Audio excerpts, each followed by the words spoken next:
The broadcast began with the kind of ceremonial pomp reserved for divine coronations. Every channel across the 12 empires carried the same image: a golden chamber, lined with glimmering banners and hovering drones capturing the proud moment. At the center stood Emperor Xyrath, his translucent skin pulsing faintly with arrogance, as he raised a crystalline goblet toward the cameras. "To unity," he declared, his voice echoing through trillions of screens.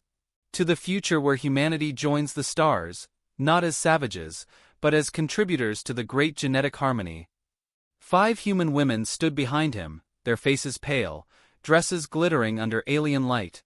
They looked less like brides and more like exhibits in a museum of arrogance. Their trembling was visible even through the distortion of the hollow feed. Behind them, alien courtiers applauded in synchronized rhythm, their applause sounding eerily like the flutter of insect wings.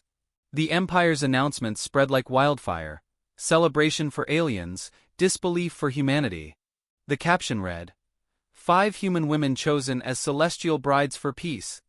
But on Earth, every channel went dark for 3 full minutes before a single broadcast replaced them all. General Evelyn Cross appeared on screen. She stood behind a wooden desk, a relic compared to the galaxy's gleaming metal aesthetic. No special effects, no shimmering light. Just her, a coffee mug, and the subtle hum of a fan in the background. Her posture was perfect, military but maternal, with a face that belonged equally in a war room and a bedtime story. "To the citizens of the Empire," she began, her tone polite, almost gentle. "We appreciate your interest in our people. It's not every day someone takes 5 of our daughters and calls it diplomacy." The translator AI hesitated, unsure if her last line was sarcasm. She continued, her voice never rising. "Please prepare 5 coffins, one for each official responsible for this act. We'll be sending 2 retrieval specialists. They're quiet, efficient, and very polite." The Emperor laughed, though it came out a little strained. "Ah, human humor." Around him, council members chuckled, relieved. Yet one older alien, his carapace scarred and dulled from past wars, didn't join in. He turned to the Emperor, whispering, "I fought them before, on Mars' front eye. They sent 1 man. We buried the front instead." But the feed had already cut. The Empire's media spun it instantly. Empty human threats. Analysts laughed about primitive dramatics.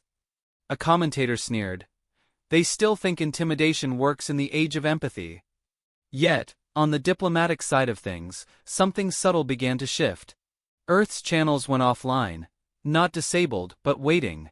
The orbital stations around Earth that had been silent for decades began pinging unknown frequencies. In the Grand Council's chamber, aides delivered intelligence updates with nervous energy. "They've issued no military orders," one said. "No fleet movements. Just a short encrypted transmission. 2 words." The Emperor blinked his second eyelids. 2 words. "Yes, Your Radiance. They're coming." Across the room, laughter erupted again, but weaker this time. No one noticed how the lights flickered when the words were read aloud.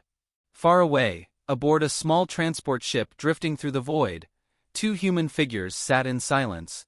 No insignia, no rank markings, just black suits and relaxed postures. The man chewed gum lazily, watching the stars streak by. The woman polished the edge of her gloves with methodical precision. "You think they'll surrender quickly this time?" he asked, voice smooth, casual, almost amused. She didn't look up. "They never do. Pride's a funny disease." He chuckled. "Got a name for this one yet?" She finally looked at him, eyes like cold steel. "They called it the Empire of Light. I call it the next funeral." The ship's navigation AI broke in. "Arrival in 48 hours. Valerian Prime coordinates confirmed." He stretched, cracking his neck. "Can't believe they took brides, though. That's new." "Not new," she said, slipping a pistol into her holster though no one had seen her load it. "Just recycled stupidity." Back in the Empire's capital, anxiety simmered beneath the celebrations. The captured brides had stopped speaking entirely. Surveillance recorded them whispering in unison when guards weren't near, phrases that didn't match any known Earth language. The scientists laughed it off as trauma, unaware the words were activation keys for a program hidden in the palace network. On Earth, General Cross sat alone, watching the feed from her office window as the alien stars glowed faintly on her screen. A soft knock came at her door. A younger officer entered, hesitant. "Ma'am, with respect, are you sure about sending them? Baba Yaga and the American." She smiled faintly, sipping her coffee. "They volunteered. And besides..." She turned her gaze to the holographic image of the 5 women. "The galaxy needs to remember what family means to us." He swallowed. "And if they retaliate?" "They won't," she said. "Not after they meet him." He frowned. "Him?" She set down her cup. "The one they call the boogeyman." In the alien palace, the Emperor's laughter had long died down. He reclined on his throne, uneasy under the flicker of the hollow screens. "Why do they name monsters as emissaries?" He murmured. A scholar bowed. "Ancient myths, your radiance. Baba Yaga, a witch in their lore. Boogeyman, a phantom of fear. Childish tales." The Emperor smiled thinly. "Then we shall educate the children." But that night, 1,000 Imperial sensors picked up strange anomalies, microscopic signals moving like whispers through space. Old Earth code, encrypted in heartbeat rhythms. One engineer stared at his monitor, confused. "It's music." "Identify it," barked his superior. The rhythm repeated, steady, haunting. Then the translation AI spoke softly. "John Denver. Take me home, country roads." Every officer turned toward the sound. The song was simple, almost nostalgic. Yet the coordinates embedded in its signal matched Valerian Prime's exact location. The Emperor rose, speechless. "Sir," said an aide, "are they warning us?" The Emperor's eyes darkened. "No," he said quietly. "They're announcing themselves." Somewhere in deep space, 2 small ships broke formation, heading straight for the Empire's shining world. The woman's voice came over the comms, calm as winter. "Let's bring the girls home."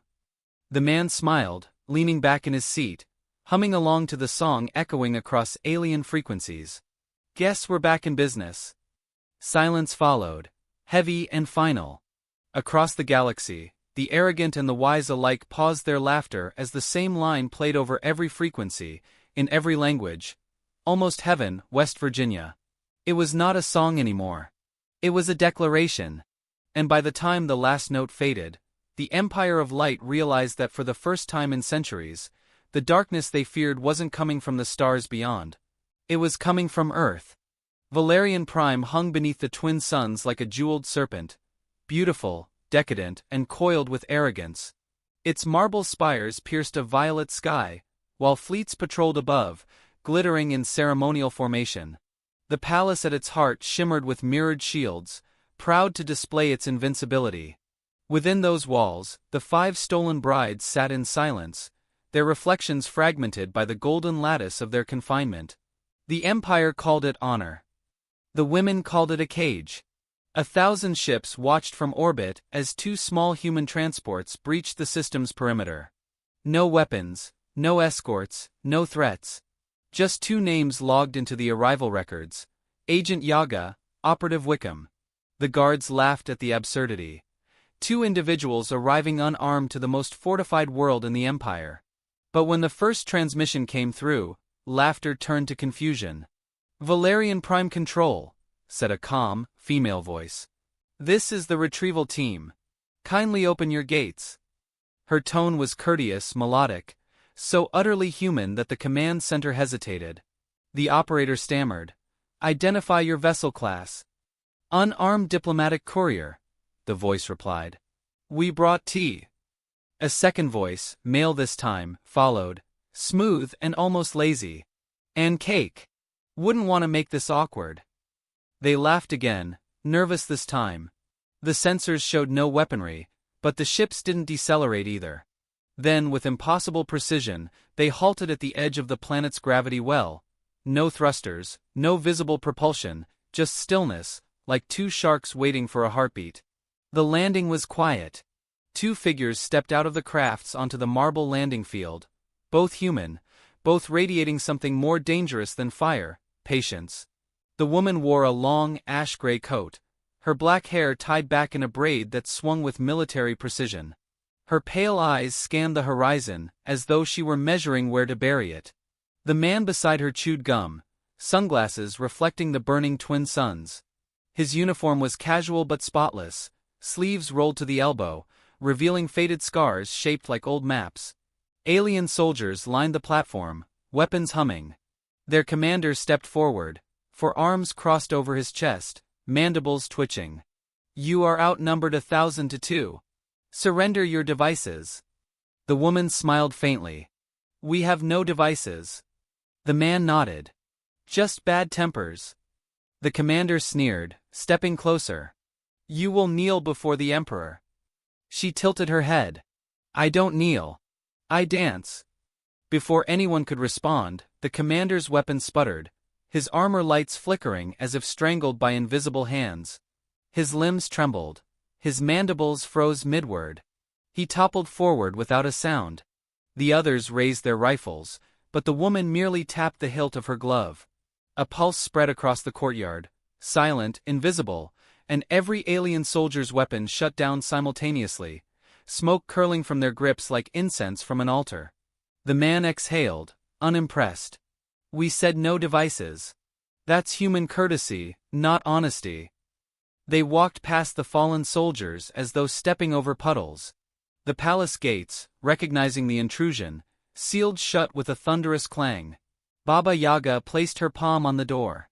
The marble quivered, cracked, and then softened, flowing open like wax before flame. She glanced over her shoulder.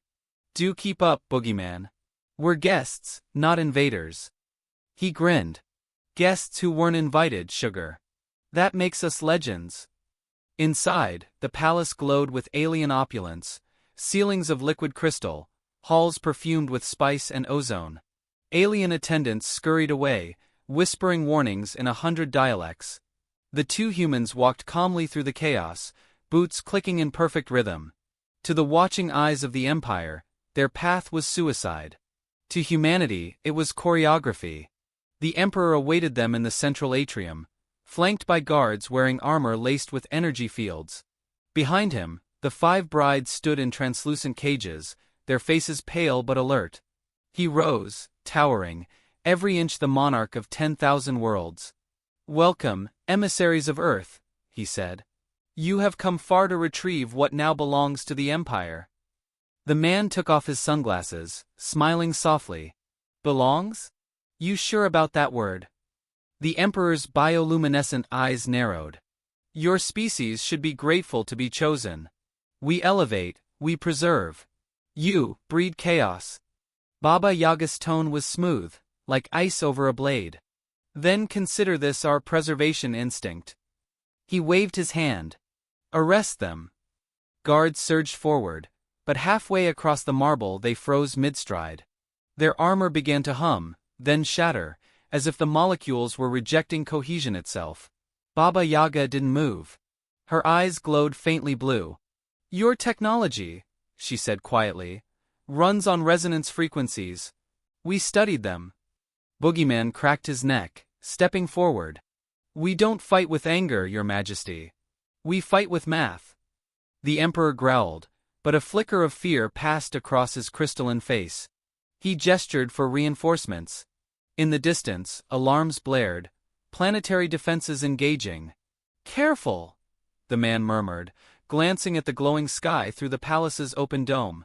"Your fleets are aiming the wrong way." Above, the Imperial dreadnoughts turned their guns toward the intruders. Then, one by one, their engines died.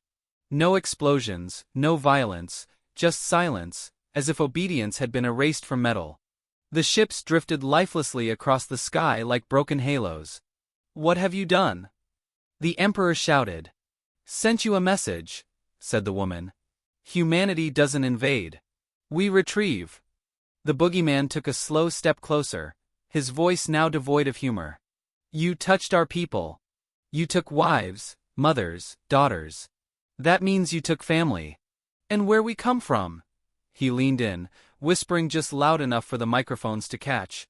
You don't take family. One of the brides lifted her hand against the cage's glass. Baba Yaga touched her own palm to the other side. The barrier dissolved. One by one, the other cages fell apart, melting like sugar in rain. Who are you? The emperor demanded. The woman's eyes softened. We're your second chance to apologize. He sneered. And if we refuse? She smiled gently. Then I stop being polite. Before he could respond, the entire palace shuddered as a deep resonant sound rolled through its foundation. The glass windows trembled. The brides turned toward the source, their faces illuminated by reflected light from the horizon. A shadow passed across both suns. The Empire's orbital mirror arrays were collapsing in synchronized arcs, their fragments forming a ring of blue fire around the planet. The communications officers screamed. The signal, every system, it's broadcasting human frequencies. On every channel, the same transmission began to play. A calm voice, male, familiar. We told you we were coming. We never said we were alone. The emperor turned toward the two figures before him, but they were already gone. Only a faint breeze remained where they'd stood, carrying the smell of burning ozone and coffee. Far above, the human ships hung motionless in space. From each, a single beam of light extended downward, not as an attack, but as a recording. The humans weren't destroying the empire. They were documenting it. On the palace floor, one of the freed brides whispered through trembling lips. They didn't come for war. The guard beside her, shaking, asked. Then what did they come for? Her answer was almost reverent. A reminder. As the sky burned blue and the first chords of country roads echoed once again across alien channels, the Emperor of the 12 Empires realized, too late, that this was not a battle. It was a reckoning. The galaxy awoke to silence. Communications between systems, once an endless chorus of trade routes, diplomacy, and gossip, fell quiet. Every major network displayed the same transmission. A human face, calm, amused, and terrifying in its simplicity. The man known as the boogeyman leaned against a steel bulkhead, sleeves rolled, a mug of coffee in one hand. Behind him, a faint hum of engines pulsed like a heartbeat. "Morning, everyone," he said, his tone as friendly as a neighbor returning your lost dog. "If you're seeing this, your fleets are asleep. Don't worry, they'll wake up eventually. Maybe." Across the stars, alien leaders froze as the transmission looped through encrypted channels their own coders couldn't access. The boogeyman continued, still smiling. "Now we could have used force.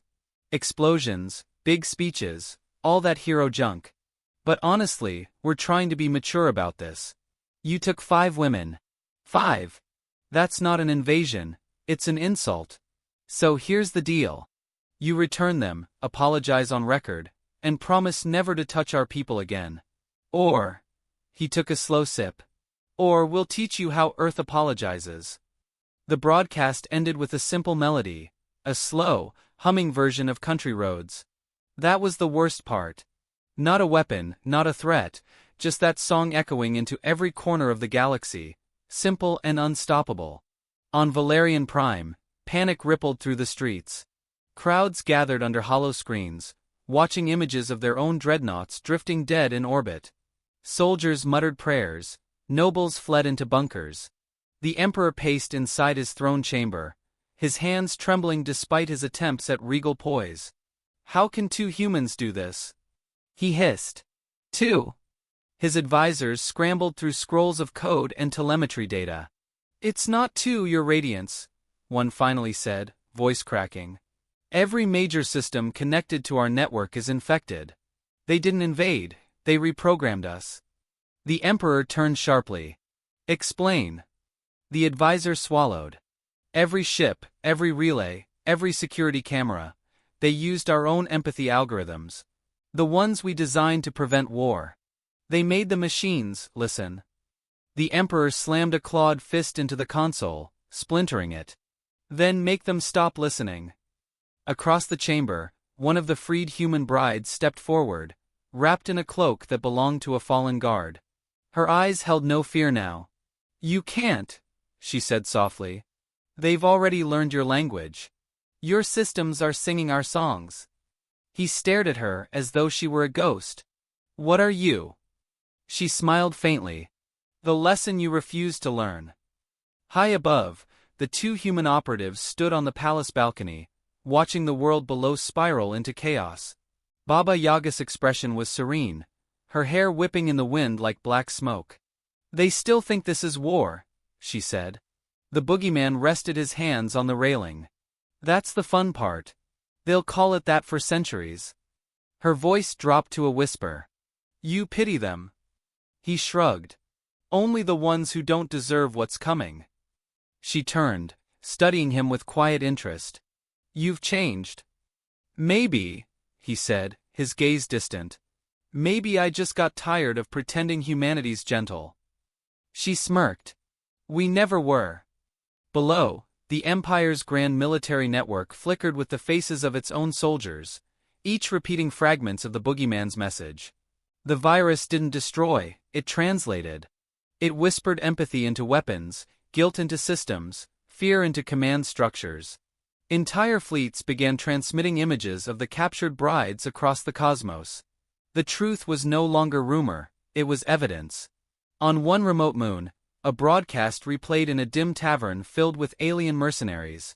A scarred veteran watched the humans' calm smile and muttered. I saw one of them once. Mars Front 2. He carried no weapon, just a pen. Signed something, and 3 armies laid down arms. His companion scoffed. Stories. The veteran's 4 eyes glimmered. Stories don't kill empires. The galaxy's upper councils met in emergency sessions. Representatives shouted over each other in fear and disbelief. They can't reach us all. One cried.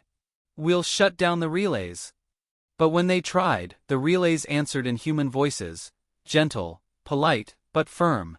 Please remain calm. The transmission is not hostile. In the middle of that chaos, Baba Yaga entered the Empire's communication nexus. The room was filled with glowing orbs, each representing a star system, all trembling in her presence. She touched one sphere lightly. This one tried to bargain for our women, she murmured. The sphere dimmed. She touched another. This one built cages. It shattered. The operator nearby fell to his knees.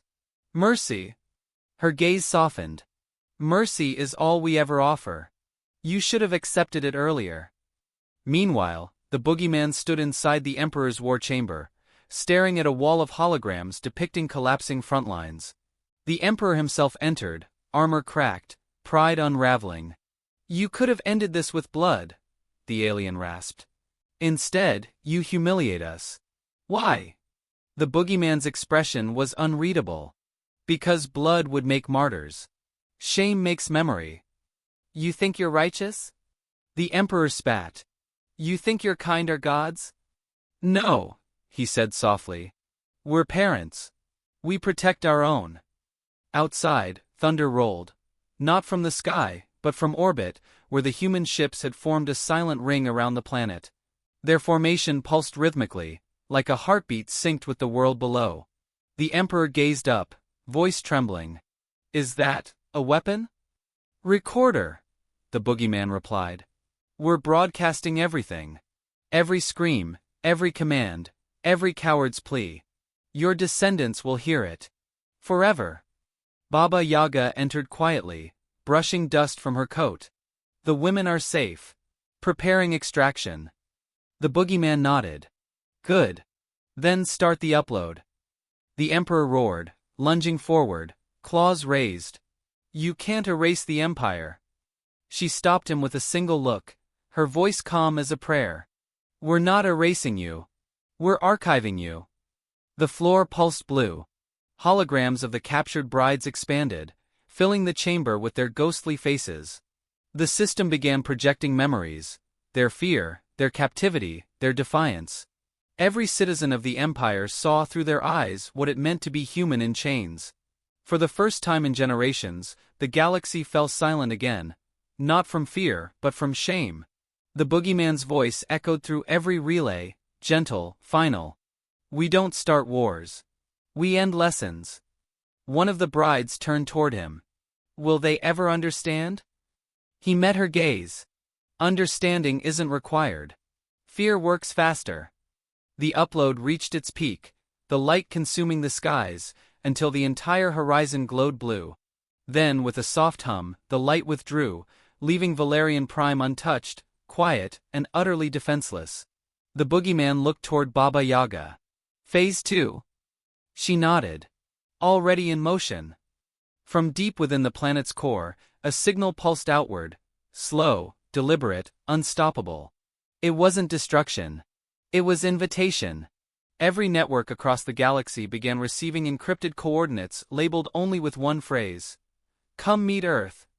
Baba Yaga adjusted her gloves, watching the stars shift as the planet's sky opened to reveal hundreds of human ships waiting silently beyond the veil. The boogeyman smiled faintly, his tone light once more. Guess the honeymoon's over. Her expression didn't change, but her eyes caught the reflection of the approaching fleet. No, she said softly. It's just beginning. And as the first human flagship descended through the clouds, casting its shadow across the broken palace, every creature who looked up finally understood what the galaxy had awakened. Something ancient, patient, and impossibly polite. Something human. The flagship descended through clouds thick as bruises, its hull glowing with the pale shimmer of controlled fury. Every window on Valerian Prime reflected its approach, a mountain of human steel blotting out both suns. The storm it brought wasn't meteorological but emotional. Awe, disbelief, and the quiet dread of realizing mercy had limits. On the balcony of the Emperor's ruined palace, Baba Yaga stood motionless, her coat rippling in the ion-charged wind. Below her, the once proud capital lay silent, its towers flickering with dying lights, its streets filled with citizens who could no longer pretend they were gods. The boogeyman joined her, his silhouette broad against the glowing sky. Command says they want the brides back on the flagship. Safe and calm. His voice carried that strange mix of humor and exhaustion that made him sound more human than anyone else in the galaxy. They'll be calm, she said softly. But safe depends on what comes next. Behind them, the 5 women emerged from the palace ruins, guided by human medics in plain gray uniforms. Their faces were pale but resolute, as if something inside them had hardened beyond fear. One of them paused near Baba Yaga. Will they follow us? Baba Yaga looked down at the millions of eyes staring up. They'll follow their fear before they follow reason. But fear is a start. The boogeyman cracked a faint smile. You always did prefer tough love. He turned his gaze to the horizon, where streaks of blue light rippled across the atmosphere. Human drop pods breaking formation, descending in perfect silence. Phase 2's ready. General Cross wants confirmation before we. She knows, Baba Yaga interrupted. She's been watching the entire time. At that very moment, aboard the orbiting command carrier Independence, General Evelyn Cross stood before a holographic table showing the planet below. Her expression was unreadable, but her fingers drummed softly against the glass. Activate kindness, she said. Technicians hesitated. Ma'am, do you mean? Yes, she said. The kindness protocol. Let's end this beautifully. The order traveled faster than light, transmitted not through radio or laser, but through something older, frequency embedded in emotion itself. When it reached the surface, the effect was instant. Every alien weapon turned transparent, every cannon melted into harmless crystal, every shield reconfigured its purpose from defense to healing. Wounded soldiers found themselves wrapped in light instead of shrapnel. Instead of annihilation, the humans gave them clarity. The Emperor collapsed to his knees inside the hall of glass, staring at his trembling hands. What are you doing to us? He whispered. Baba Yaga's voice came from everywhere and nowhere, soft and steady. Teaching you the difference between peace and surrender. The brides, watching the miracle unfold, wept, not from joy, but from recognition. Humanity wasn't merciful because it feared destruction. It was merciful because it had mastered it. The boogeyman knelt beside one alien child cowering under a collapsed pillar, offered a hand and said simply, "You're gonna be okay, kid." The child took it. Across the planet, that gesture repeated 1,000,000 times, humans offering hands to those who had stolen from them. And in that reversal, the galaxy learned what made Earth dangerous. It could forgive faster than it could forget. The Emperor's guards fled. His court abandoned him. Still, he raised his head, trembling, glaring at the sky. You won't hold this forever. The galaxy will rise against you. Baba Yaga appeared beside him like a shadow-forming shape. We don't need forever, she said. We only need memory. He tried to strike her, but his claws passed through nothing. She wasn't there. She was already in orbit, standing on the command deck beside Cross, her reflection sharp in the viewport glass. Below them, the world shimmered with blue light, the pulse of thousands of converted systems now broadcasting the same human message. We came for 5 and found the galaxy wanting. Cross exhaled, her calm voice barely audible. Send the brides home. Then erase our presence. The boogeyman frowned. Erase. She looked at him. They need a myth, not an occupation. Let them tell stories. Stories last longer than governments. He smirked faintly. You're making me obsolete. She raised a brow. You were never real to them, John. That's what makes you perfect. He said nothing for a moment, watching Valerian Prime dissolve in the distance. Its seas turning gold, its skies washing clean. You think they'll change? No, she said. But their children might. In the silence that followed, the ship's AI interrupted with a message. Incoming transmission, from the Empire's outer colonies. They are requesting immediate human oversight for peacekeeping. Baba Yaga's eyes flickered with a trace of irony. They're asking the monsters to guard the dark. Cross nodded slowly. It's what we do best. Below, Valerian's last broadcast unfolded across every star network, a single image. The 5 human women standing on a marble dais, wind sweeping through their hair, behind them the human insignia glowing faintly. They were not soldiers, nor symbols of conquest. They were the reason humanity still cared to draw lines between justice and vengeance. And then, for the first time since the Empire's rise, the galaxy heard human laughter. Not the laughter of cruelty, but of exhaustion, of victory without vanity. It rippled across communication lines like thunder rolling through eternity. Entire species paused to listen, unsure whether to fear or admire the sound. On the command deck, the boogeyman turned toward Baba Yaga, his voice low. You think they'll ever understand why we didn't burn them? She gave a ghost of a smile. Because that would make us like them. He stared out at the stars, then at Earth's distant blue shimmer visible through the viewport. So what now? Now, she said, we disappear again. Until someone else forgets who we are. He reached into his pocket, pulling out a small metallic object, a dog tag worn smooth by time. He pressed it into her hand. For the record, he said, you were always scarier than me. Her eyes softened. I know. When the flagship's engines ignited, the light rippled through the void, casting long shadows over the Empire's broken fleets. Humanity didn't conquer that day, it redefined power. Every alien archive logged the event under one phrase, the wedding war. And from that moment on, no species ever used the word bride without trembling. As the ship vanished into hyperspace, the holographic image of Earth blinked across the Empire's remaining networks. A single message followed, simple and untranslatable except for the feeling it carried. Warmth, warning, and something holy. Family. Back aboard Independence, General Cross closed her eyes as the stars stretched back into silence. They took 5 brides, she whispered, and gave us a reason to remind the universe what love can do when threatened. Far behind her, on the bridge's edge, the boogeyman hummed that same haunting tune.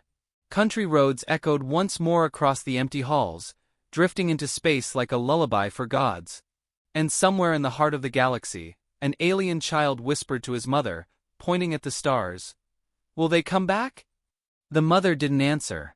She only watched the horizon shimmer with blue, afraid to hope, but unable not to. Because every creature in the galaxy now knew one terrible, beautiful truth. Humanity never truly leaves.